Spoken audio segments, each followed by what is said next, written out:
अगर आप भी चाहते हैं बिट्टू मलंगिया इंटरटेनमेंट का ऑडियो वीडियो सबसे पहले आप तक पहुंचे, तो लाल बटन को दबाकर चैनल को सब्सक्राइब करें और बेल आइकन दबाना ना भूलें।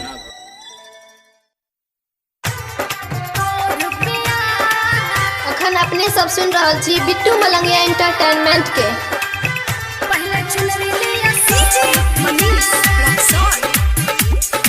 RK studio Delhi.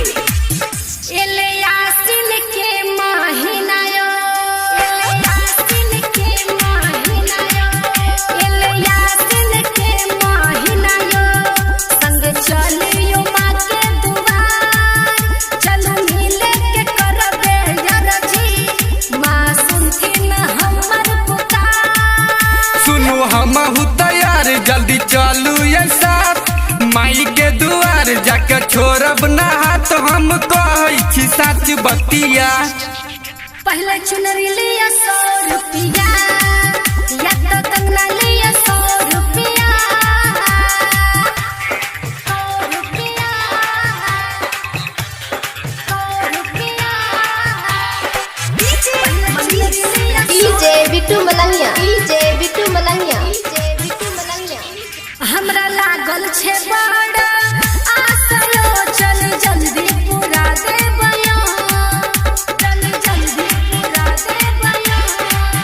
जनी एना नहीं अहाँ घबराउ नहीं लेके चलब दुआरी कोनो टेंशन नहीं चिंता करू ये चलब का पुजारी मैया पर सजनी लागल छैयास हमरा पे किया न करे विश्वास हम कहै छी सच बतिया। पहले चुनरी लिया 100 रुपया या तो कंगना लिया 100 रुपया, या तो कंगना लिया 100, या तो कंगना लिया 100, या तो कंगना लिया 100। DJ Bittu Malangiya, DJ Bittu Malangiya, DJ Bittu Malangiya. चलो राइटर मनीष के संग यो पूजै छै हो के मगन, पूजै छै हो के मगन। चलो राइटर मनीष के संग यो पूजै छै हो के मगन।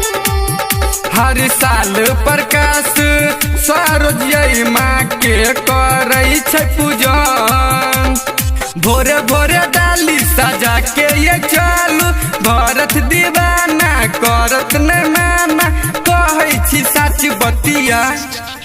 पहले चुनरी लिया 100 रुपया या तो कंगना लिया 100 रुपया।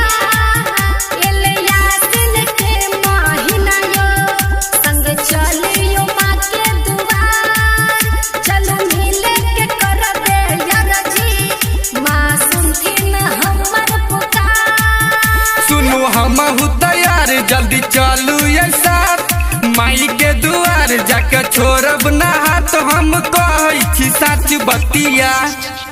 पहले चुनरी लिया 100 रुपया या तो कंगना लिया 100 रुपया।